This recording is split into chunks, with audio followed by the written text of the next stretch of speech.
गिरिवरदारी यशोदानंदन व्रज जनरंजन यशोदानंदन व्रज जनरंजन यमुना तीरा वनचारी यमुना तीरा वनचारी जय राधा माधवा कुंज विहारी जय राधा माधवा कुंज विहारी जय गोपीजन वल्लभा गिरिवरधारी जय गोपीजन वल्लभा गिरिवरधारी यशोदानंदन व्रज जनरंजन यशोदानंदन व्रज जनरंजन तीरा वनचारी यमुना तीरा वनचारी जय राधा माधवा कुंज बिहारी हरे कृष्ण कृष्ण कृष्ण हरे हरे हरे राम राम राम हरे हरे हरे कृष्ण कृष्ण कृष्ण हरे हरे हरे राम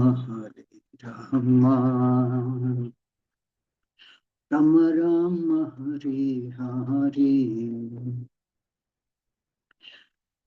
हरे कृष्ण कृष्ण कृष्ण हरे हरे हरे राम राम हरे हरे हरे कृष्ण कृष्ण हरे हरे हरे राम राम हरे हरे हरे कृष्ण कृष्ण हरे हरे हरे राम राम हरे हरे हरे कृष्ण कृष्ण हरे हरे हरे राम राम हरे हरे हरे कृष्ण कृष्ण हरे हरे हरे राम राम हरे हरे हरे कृष्ण कृष्ण हरे हरे हरे राम राम हरे हरे हरे कृष्ण कृष्ण हरे हरे हरे राम राम हरे हरे हरे कृष्ण कृष्ण हरे हरे हरे राम राम हरे हरे जय प्रभुपादा जय प्रभुपादा श्रील प्रभुपादा जय प्रभुपादा जय प्रभुपादा श्रील प्रभुपादा जय विष्णुपाद परमहंस परिव्राजक स्तोत्र सदस्य Shrimad His Divine Grace Shri Bhaktivedanta Swami Srila Prabhupada की जय ISKCON संस्थापक आचार्य श्रील प्रभुपाद की जय जय ओम विष्णुपाद परमहंस परिव्राजक स्तोत्र सदस्य श्रीमद भक्ति सिद्धांत सरस्वती गोस्वामी महाराज प्रभुपाद की जय जय ओम विष्णुपाद श्री गौरकेश्वर दास महाराज की जय जय ओम विष्णुपाद वैष्णव सर्वों श्री जगन्नाथ दास महाराज की जय जय श्री रूप सनातन भट्ट रघुनाथ श्री जीव गोपाल भट्टदास सदनाथ गोस्वामी प्रभु की जय नमाचार्य श्री हरिदास ठाकुर की जय प्रेम से को श्री कृष्ण चैतन्य प्रभु नित्यानंद श्री अद्वैत गदाधर शिव साधि गौर भक्त वृंद की जय श्री राधा कृष्ण गोपकुंड श्याम कुंड राधा कुंड गिरि गोवर्धन की जय श्री गौरांगी बेंगलोरीश्वर भगवान की जय श्री मायापुर धाम की जय श्री वृंदावन धाम की जय गंगा मई की जय यमुना मई की जय भक्ति देवी की जय तुलसी देवी की जय अनंत कोटि वैष्णव की जय, श्री हरिनाम संकीर्तन की जय, नष्ट घंटा श्रीमद भागवतम की जय, इस्कॉन वर्तमान गुरुवंद की जय, समावित भक्तिवंद की जय, गौर प्रेमानंद श्री हरि बोल. All glories to the assembled devotees, all glories to the assembled devotees, all glories to the assembled devotees, all glories to Shri Guru and Shri Gauranga, all glories to Shri Prabhupada ki jai. Om Namo Bhagavate Vasudevaya, Om Namo Bhagavate Vasudevaya, Om Namo Bhagavate Vasudevaya, Narayanam Namaskritya Naram Chaiva Narottamam, Devim Saraswati Vyasam Tato Jayamutire, Nashtaprayeshu Apatreshu Nityam Bhagavata Sevya, Bhagavati Uttama Sloke Bhaktir Bhavati Naishtihi. Hare Krishna, welcome you to the Friday morning Srimad Bhagavatam class. Today we are discussing from Srimad Bhagavatam, 4th canto, chapter 8, text 62 to text 65. Text 62. Ityuktashtam parikramya pranamya cha nripapakaha yayo madhuvanam punyam hareshcharana charchitam. Translation Srila Prabhupada ki jai. When Dhruva Maharaj, the son of the king, was thus advised by the great sage Narada, he circumambulated Narada, his spiritual master,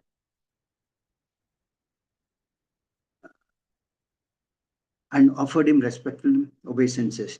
Then he started for Madhuvana, which is always imprinted with the lotus footprints of Lord Krishna, and which is therefore especially auspicious. Text 63. Tapovanam gate tasmin pravishtontah puram munihi arhitar hanakko rajna sukasina uvachatam. Translation Srila Prabhupada ki jai.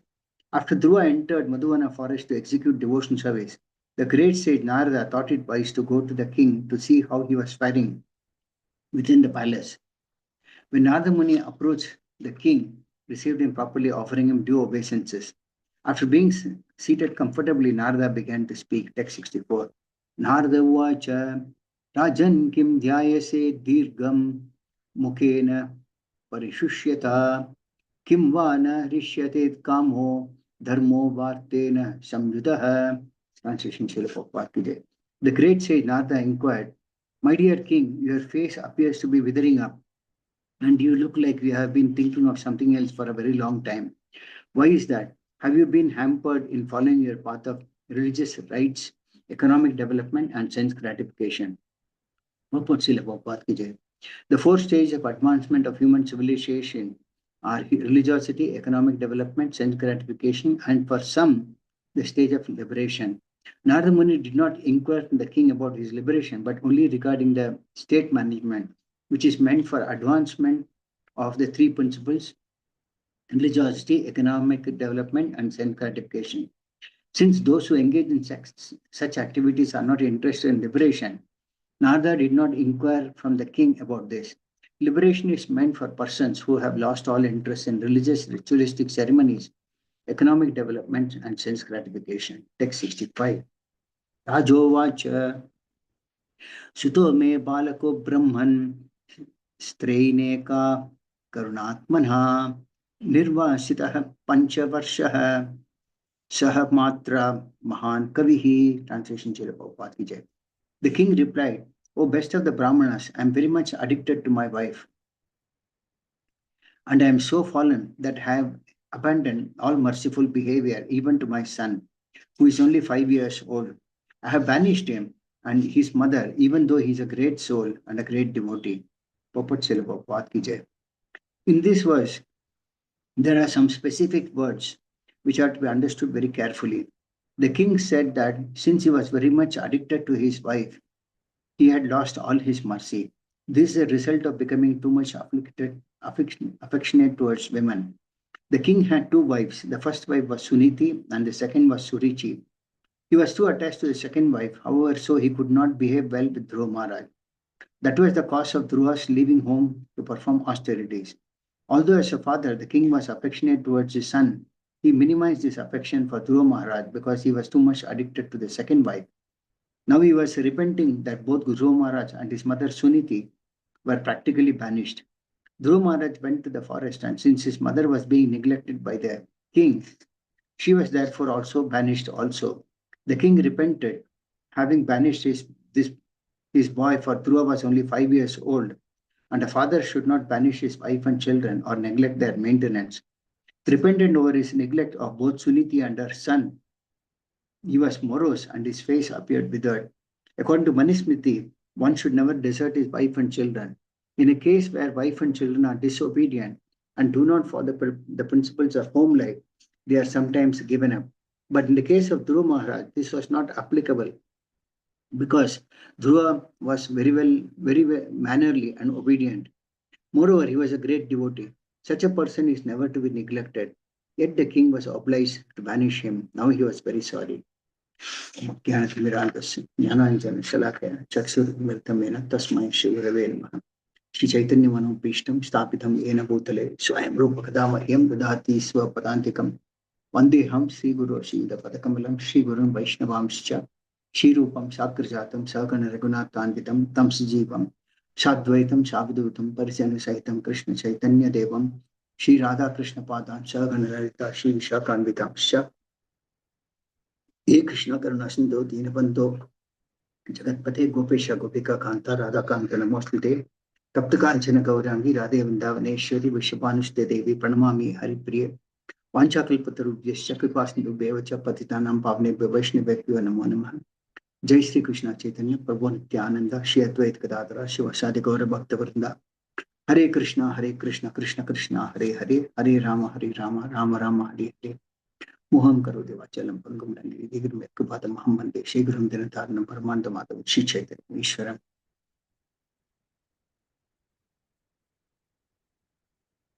Hare Krishna. So in these 4 verses today, in the first verse, that is text number 62, we see that in the previous verse, Narad Muni instructed Dhruva Maharaj to perform devotional service. So Dhruva Maharaj then based on the advice of Narada Muni, he circumambulated Narada Muni, spiritual master, and offered him respectful obeisances. And he started for Madhumana, which is near Vrindavana, and that place is impregnated with the lotus prints of Lord Krishna, because Lord performed many pastimes there. And therefore it is said that that place is very auspicious. So we'll understand something from this purport. There is no purport here, it's only translation. In the Nectar of Devotion, it is mentioned that as to how one should offer obeisances immediately after seeing a deity or spiritual master.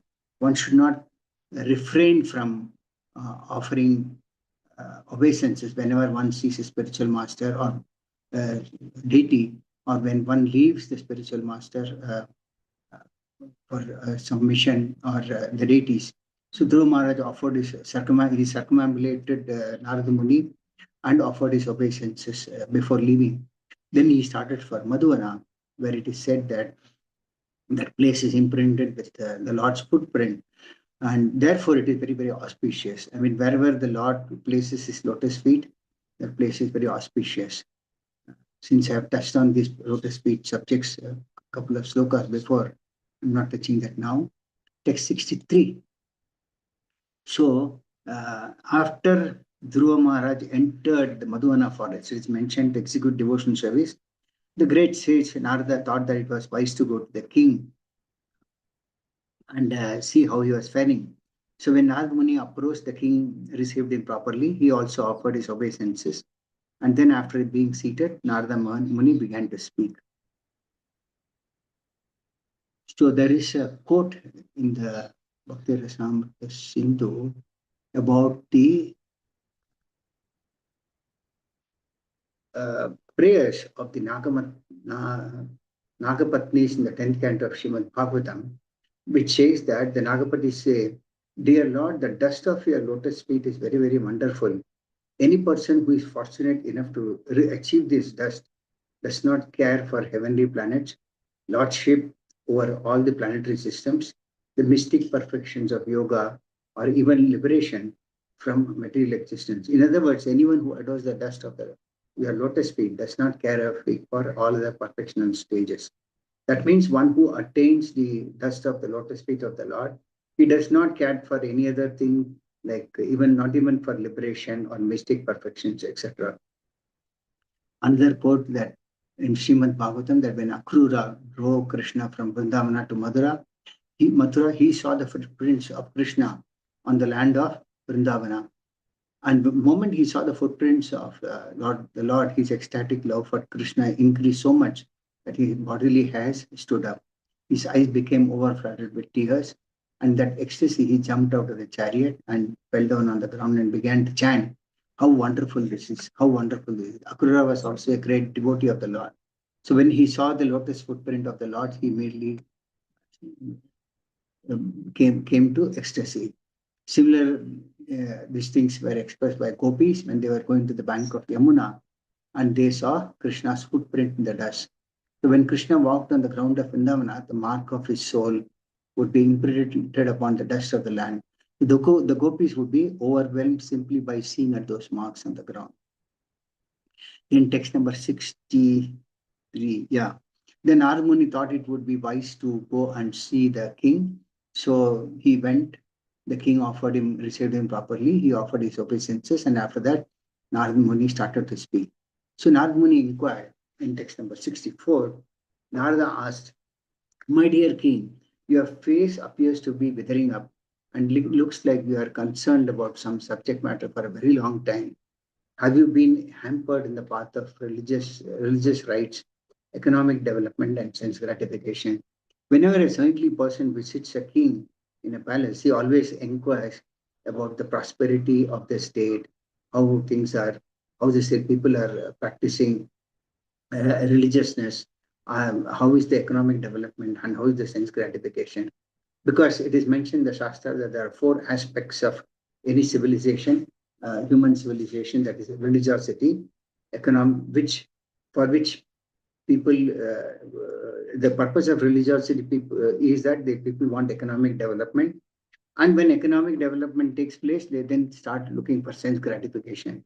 And finally, when sense gratification is over, then they think, what is this? There is no happiness in this sense gratification. Let me look for something, and that is the stage of liberation. So in these things, Prabhupada mentioned that Narad Muni did not ask the king about liberation because the king was in that stage of only the basics, that is religiosity, economic development, and sense gratification. So Narad Muni knew that king was not interested in liberation.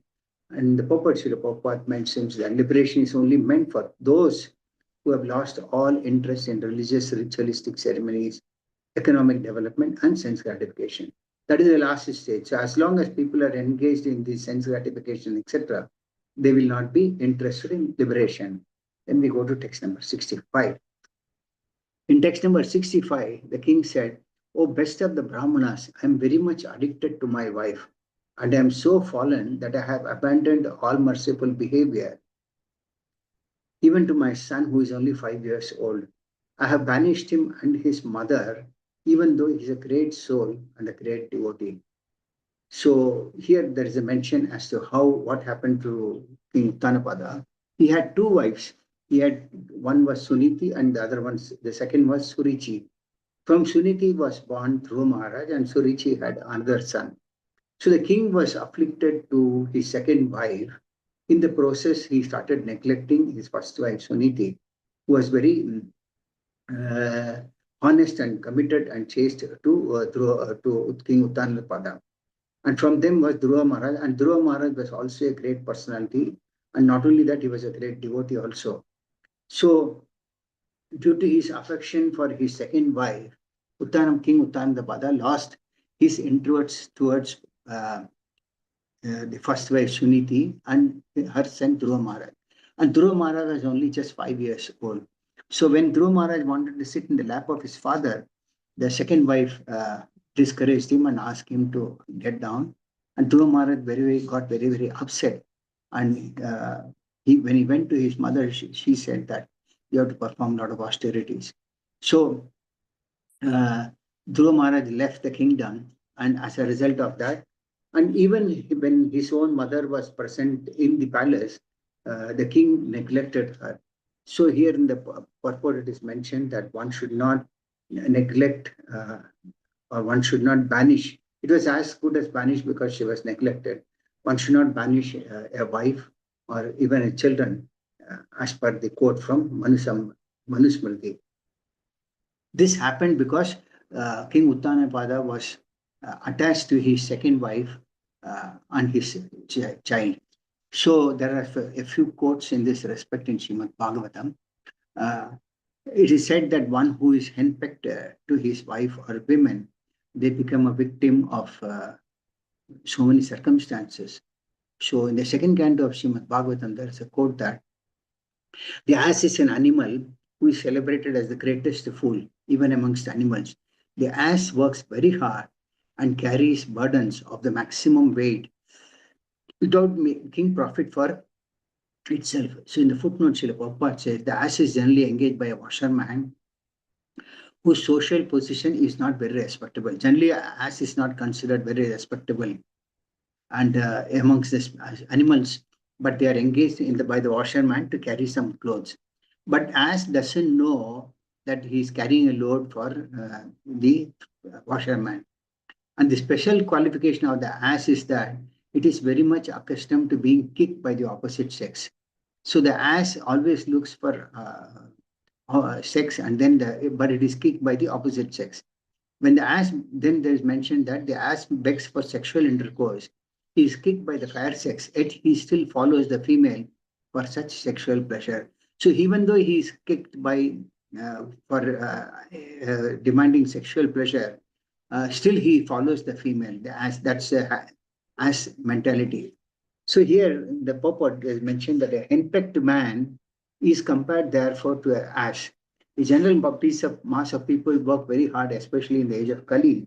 So in this age, a human being is actually being engaged in the work of an ass. That means generally, people work like an ass, carrying heavy burdens and driving thelas and rickshaws.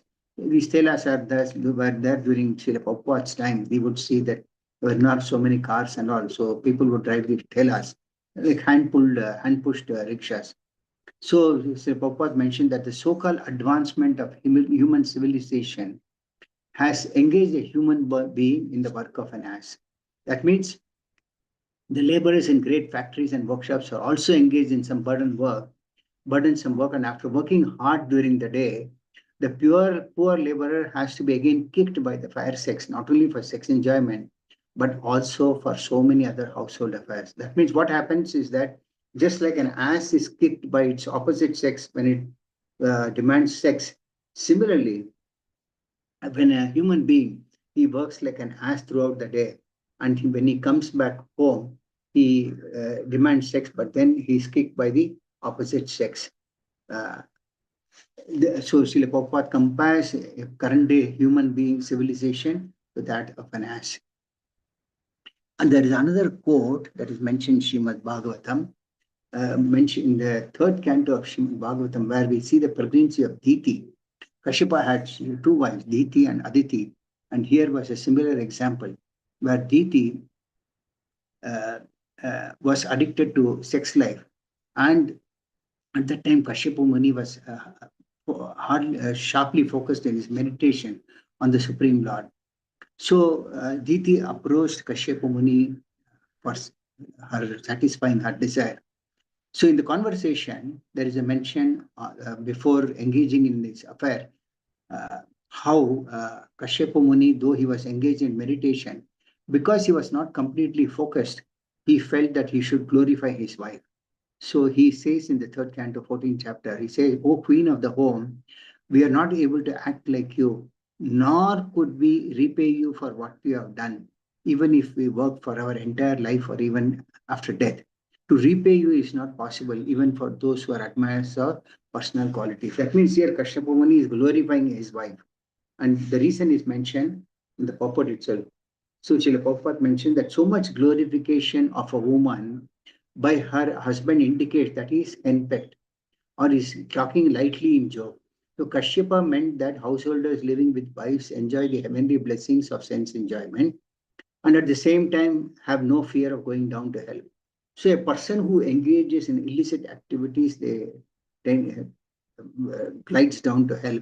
So here Srila Prabhupada mentioned that one who has got married and has got the blessings of a wife, They don't have to fear going down to hell. At the same time, they get sense pleasure.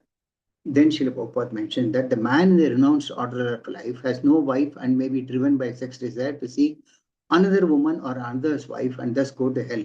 In other words, the so-called man of the renounced order who has left his house and wife and goes to hell if he again desires sex pleasure knowingly or unknowingly.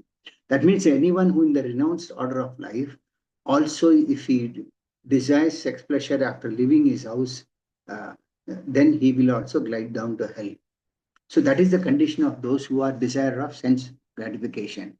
Then it is mentioned that in that way, the householders are on the side of safety. That means because the householders are married and they have a wife who can give them the sense gratification, they are in that safe side. So even still there is a mention that even if they engage themselves in repaying the women throughout their whole life, it is not possible. Not all husbands are as able to appreciate the good qualities of their wives, but even though one is able to appreciate these qualities, it is not possible to repay the debt to one's wife. So such extraordinary praises by a husband for his wife are certainly in the mode of joking. So here Sri Prabhupada mentioned that such unwanted appreciation of a person for his wife is in the mode of joking. Otherwise, generally, a person who is henpecked glorifies his wife for his personal sense gratification.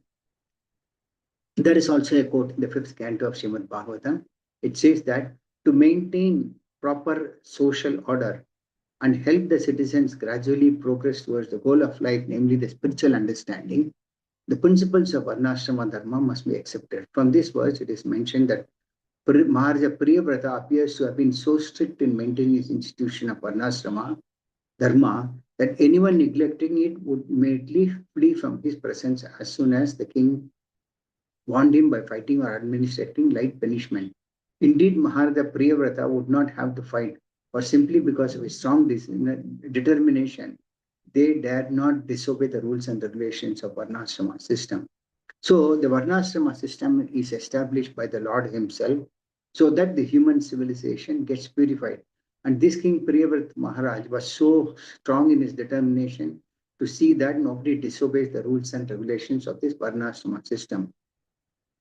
Then further there is a mention that it is said that unless human society is regulated by Varnashrama Dharma, it is no better than a society of cats and dogs. So Priyavrata Maharaj was therefore strictly maintained the Varnashrama Dharma by his extraordinary unparalleled prowess. Then there is a mention that to maintain such a life of strict vigilance, one needs encouragement from his wife. So in the Varnashrama Dharma system, certain classes such as Brahmanas, Sannyasis do not require encouragement from opposite sex. Well, Kshatriyas and Grihasthas, however, actually need the encouragement of their wives in order to execute their duties because everyone has their duties to perform. So Kshatriyas and Grihasthas, they have a desire for sense gratification, and that way a wife provides them that sense gratification and prevents them from engaging in other what you call activities outside of family life. So Chaitanya Mahaprabhu also formally admitted that a Grihastha must live with a wife. Kshatriyas were even allowed to have many wives to encourage them in discharging the duties of government. The association of a good wife is necessary in the life of karma and political affairs. So, in order that a husband doesn't glide down to hellish conditions, it is necessary for one to have a good wife. To execute his duties properly, therefore, Priyavrata Maharaj took advantage of his good wife, Barhismati, who was always very expert in pleasing her great husband by properly dressing herself, smiling, and exhibiting her feminine bodily features. Queen Barhismati always kept Priyavrata Maharaj very encouraged, and thus he executed his government duty very properly. So it is mentioned that a good wife actually protects her husband by letting him perform his duty as per his position in the Varnashrama system. Otherwise, what happens is that a person like a king can get carried away by engaging in illicit activities. So there is mentioned that Priyavrata Maharaj acted exactly like a henpecked husband and thereby seemed to have lost his sense of human responsibility. But actually, however, he was fully conscious of his position as a spirit soul, although he seemingly behaved like an acquisition karma husband. So externally, King Priyadeva looked like a normal Karbi husband, but internally he was so well situated in the Varnasrama system that he tried to balance his family life and his uh, professional life also as a king. Therefore, it is mentioned that Priyavrat Maharaj thus ruled the universe for 11 arbudas of years. One arbuda is about 1 million year, and Priyavrat Maharaj ruled the universe for 11 such arbudas. So, for millions of years, King Priyavrat ruled the universe by observing this Varnasrama system properly, and at the same time, uh, respecting the family life and not engaging in too much of sense gratification. There is also mentioned Srimad Bhagavatam of a King Puranjana, which is basically given by Narad Muni as an allegory. It is said that he was a great soul and highly intellectual and possessed of advanced consciousness. But due to his being too much addicted to women, his whole consciousness was covered. So in the modern age, the consciousness of people is too much covered by wine, woman, and flesh, which we see in the modern age, particularly in Kali Yuga. People are too much afflicted with desire for sex and liquor and women, etc. Consequently, people are completely unable to make any progress in self-realization. So because of their addiction to sex life, they are not able to progress in the path of self-realization, which is why human life is given. So it is said that the first step of self-realization is to know oneself as a spirit soul, apart from the body. In the second stage of self-realization, one comes to know that every soul, every living entity is a part and part of Supreme Soul, Paramatma, or Supreme Personality of Godhead. So there are two aspects of self-realization. The first one being that one is a spirit soul and not the body, and the second is that the soul is a part and parcel of the Supreme Soul, that is Paramatma or the Super Soul.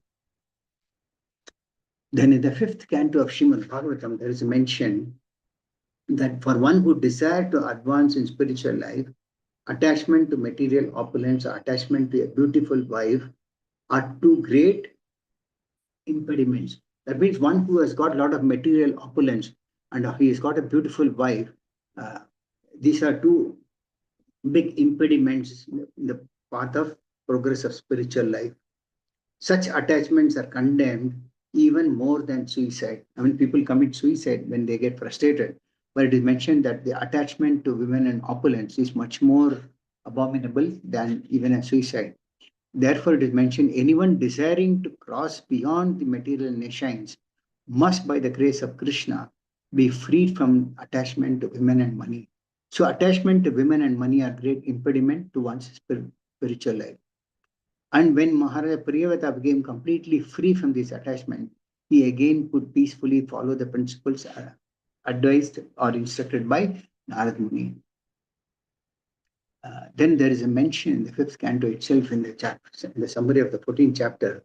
When a person loses his intelligence due to attachment to wife and sex, his entire consciousness becomes polluted. So when one becomes attached to wife and sex, his consciousness becomes polluted. He only thinks of association of women. Then what happens? The time factor, which is like a serpent, takes away everyone's life, including that of Lord Brahma and the significant ant. That means anyone who is engaged in the process of sense gratification, the time factor takes away their life for every moment. Sometimes the conditioned soul tries to save himself from inexorable time and thus take shelter of some bogus savior. So in such conditions, we see so many spiritual people who pretend themselves to be spiritual, but then there are duplications in their behavior. They express externally as spiritual, but they practice these illicit connections. Similarly, there is a quote in the fourth canto of Srimad Bhagavatam. If one associates with Mahatmas or devotees, his path of liberation is open. But if one becomes too much attached to women or to persons who are also attached to women, that is attached to women directly or indirectly, he opens Tamodwaram, the door to the darkest region of hellish life. So here there is a mention that if one develops attachment to Mahatmas who are great devotees of the Lord, the door for liberation is open. But if one becomes attached too much to women, or even to persons who are attached to women, why? Because if a person is attached to a person, if a person is attached to someone who is attached to women, automatically that nature also trickles down to this person. Then either directly or indirectly, he opens the door for the darkest region of hellish life. Such a person glides down to hell. Similarly, in the teachings of Lord Chaitanya, Chaitanya Mahaprabhu, there's a mention that from Srimad Bhagavatam. If one gets an opportunity to serve a great soul, a Mahatma, his path to liberation is open. But however, those who are attached to materialistic persons are in the path of darkness. That means if one attaches himself to a person who has got a lot of materialistic opulence, that is also a part of darkness.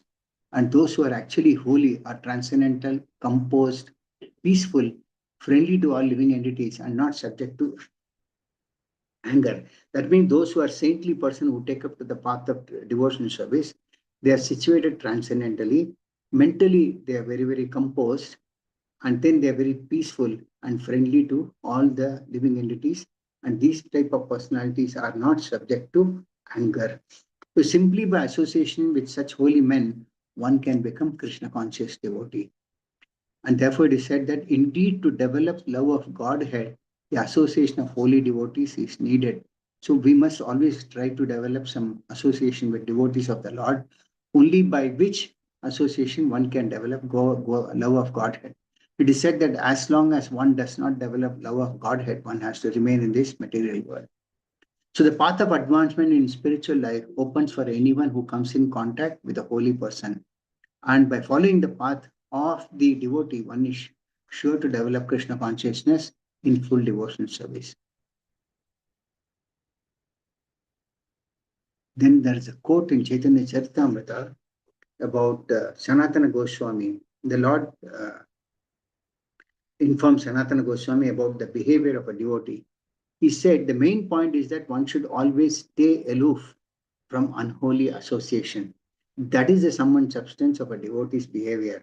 And then he explains what is that unholy association.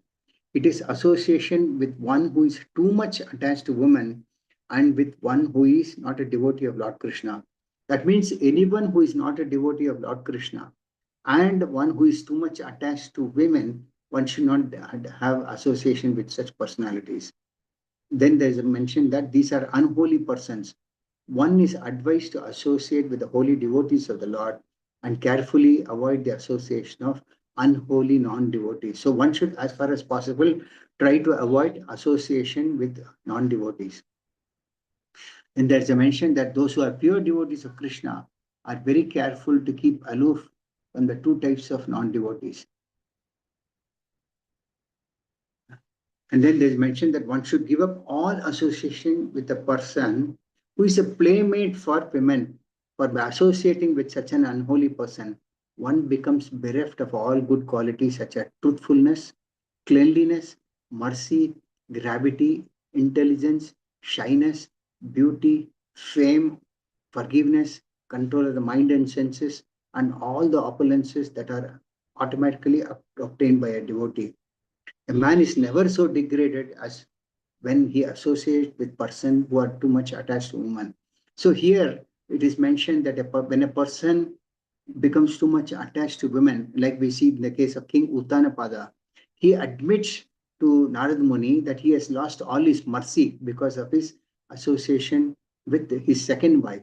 So here there is I'll repeat this again. It is mentioned that by associating with an unholy person, or one who is a playmate for women, one becomes bereft of all the good qualities, such as truthfulness. That means associating with women too much for sex desire deprives one of all the truthfulness. Then he doesn't have cleanliness. He is deprived of mercy, which King Uttanapada admits to Narad Muni. Then he is deprived of gravity. He deprived of his proper intelligence. He loses intelligence. That means one who engages too much in sex life, he loses his intelligence. Then he loses his shyness. He loses his beauty. He loses his fame, forgiveness, control of the mind and senses, and all the opulences that are naturally obtained by a devotee. So when one engages in too much of illicit connection, even with his own wife, he loses all these qualities. That is why he said that a man should never become degraded when he by attaching too much, becoming too much attached to women. So in the same sloka, there's a mention as to how women and children are to be protected. The word Kshatriya, a king, for a king, the Sanskrit translation is Kshatriya. That word Kshatriya comes from the word Shat. Shat means to protect, and it is very important. It is mentioned in the Bhagavad Gita itself in the beginning, the first chapter, that women, children, and aged people are to be protected by a king. Of course, all the population is to be protected, but the above, that means women, children, and old age people, they are to be specially protected and they cannot be ignored. So the Varnashrama system itself is so designed that good population will prevail in the society for the general spiritual progress of the state and community. That means the Lord designed this Varnashrama system in such a way that the entire civilization progress spiritually. Such population depends on the chastity and faithfulness of its womanhood. So the progress of this Varnashrama, success of this Varnashrama system, it depends on the chastity and faithfulness of its womanhood. Therefore, it is very important that women uh, are very chaste for the civilization to progress. As children are very prone to be misled, women are similarly very prone to degradation. Therefore, both children and women require protection by the elder members of the family. So it's very clearly emphasized in Bhagavad Gita itself that women and children are to be protected because children can be very easily misled and women can be easily uh, prone to degradation. By being engaged in various religious practices, women will not be misled into adultery. It is also a very powerful quote because unless and until one is engaged in spiritual practices, one will be misled into adultery, which we see today, which is very common in the society today. Then in Bhagavad Gita 16 chapter 7th sloka, there is a quote in the purport that they stated that a woman should, as for Manu Samhita, a woman should not be given freedom.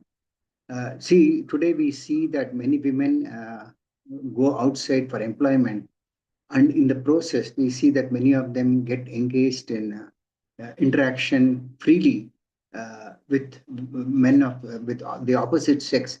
So, which has resulted into a lot of adultery, and then we see many divorces taking place in the family life. Children are suffering because of this, and this was once upon a time very popular in the Western country, but then we are also imitating this with the women working. So that is why it is said that women should not be given freedom. That does then it is mentioned that that does not mean that women are to be kept as slaves, but they are like children. So it does not mean that women are to be kept at home like slaves, but they are like just like children. The children are not given freedom, but that does not mean that they are kept as slaves. The demons have neglected such injunctions, and they think that women should be given as much freedom as men. That means those who think that women should be given as much of freedom as men, they are demoniac in their nature. And there's mentioned that this has not improved the social condition of the world. Actually, a woman should be given protection at every stage of life. She should be given protection by the father in her younger days, by the husband in her youth, and when she is married, she is taken care of by her sons in old age. This is the proper social behavior according to Manu Samhita. So it is very clearly mentioned in Manu Samhita that a woman has to be protected at all stages of life. In the beginning by her father, then by her husband, and thereafter by her children. So that is why women and children need protection. And here, King Uttanatapada repents for having neglected both of them. Then there's a mention that, now he was repenting for that both Dhruva Maharaj and his mother Suniti were practically banished. Dhruva Maharaj went to the forest, and since his mother was neglected by the king, she was also as good as banished. So, though she was staying in the palace, she was ignored by King Uttanapada. He was as good as banished, and Dhruva Maharaj was already was banished. So the king repented having banished this boy because he was only a 5-year-old boy. So Dhruva Maharaj was only 5 years old when he left his palace, father's palace. So there is a mention that a father should not banish his wife and children or neglect their maintenance. These are all quotes from Manu Samhita, Bhagavad Gita also. So when Narada Muni saw this, King Uttanapada's face was very, very small, it was withered. So it is said that one should never desert his wife and children at any cost.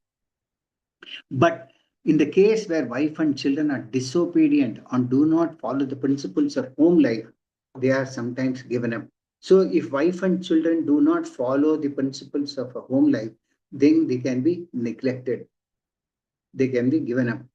But in the case of Dhruva Maharaj, it is clearly mentioned that this was not applicable because Dhruva Maharaj was very, very mannerly and obedient. So right as a young boy, Dhruva Maharaj was very, very mannerly and obedient. Then this may also mention that he was a great devotee.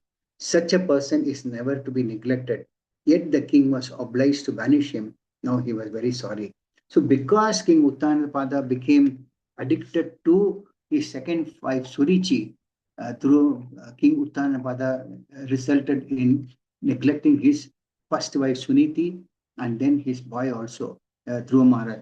As due to which Dhruva Maharaj left his palace to perform to see, meditation, to perform tapasya, to see the Lord. So human life is meant actually to perform tapasya, to have self-realization. And Dhruva Maharaj left his kingdom at a very young age.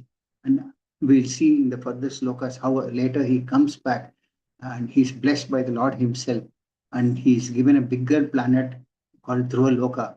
And that's how Dhruva Maharaj succeeded in his material as well as spiritual life. So with this, I conclude the class for the day. If anyone has got any questions or comments on today's sloka, they can ask me.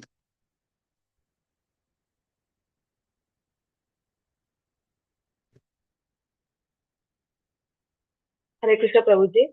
Hare Krishna Mataji. While you are telling, I got it out that Prabhupada also left his wife and children because they are disobedient because of that reason. Yes. Prabhupada left for a higher purpose. If Prabhupada had said as a Grihastha, we wouldn't have had this opportunity of discussing Srimad Bhagavatam today. But then that was a mercy of the Lord. It is mentioned also that whenever the Lord takes away something from his devotees, he does it for a higher purpose. So if Srila Prabhupada would have been attached to his wife and children, he would have stayed at home. But then because he was not attached and because they were not participating in their part as a spirit in the spiritual life, the situation came that whereby he was forced to leave. So he left. Of course, the Lord gives the sustenance for everybody. So it is not that they were deprived, but then Prabhupada left for a higher purpose. And that example is given that if one does not become obedient to the principles of home life, then one can neglect his wife and family also. That was Srila Prabhupada's case. The point is that yeah. If they are obedient, Prabhupada will be not left now, Prabhuji. Yes, correct. If they were obedient, Prabhupada wouldn't have left. Okay. Thank you, Prabhuji. Thank you so much. Thank you. You are going to tell something. I interrupted you. Sorry. No, so there is a quote in Srimad Bhagavatam that when the Lord gives a special mercy to someone, to his devotees, he also takes away everything from his life, like family, opulence, and everything. So Prabhupada, the situation was such that he had to leave, and he fully surrendered, and he decided that now it was the time for him to obey the instructions of his spiritual master, which was given to him by his Divine Grace Bhakti Srila Bhakti Siddhanta Saraswati Thakura. So for a long time, before Srila Bhakti Siddhanta Saraswati Thakura gave instruction, but after many years, the situation came that Srila Prabhupada had to leave. So the Lord arranges, he knows what is in the interest of his devotees also.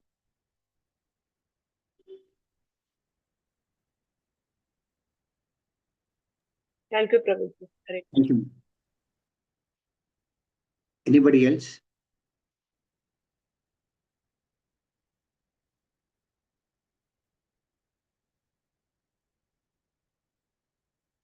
Thank you all very much. Grantaraj Srimad Bhagavatam ki jai. Srila Prabhupada ki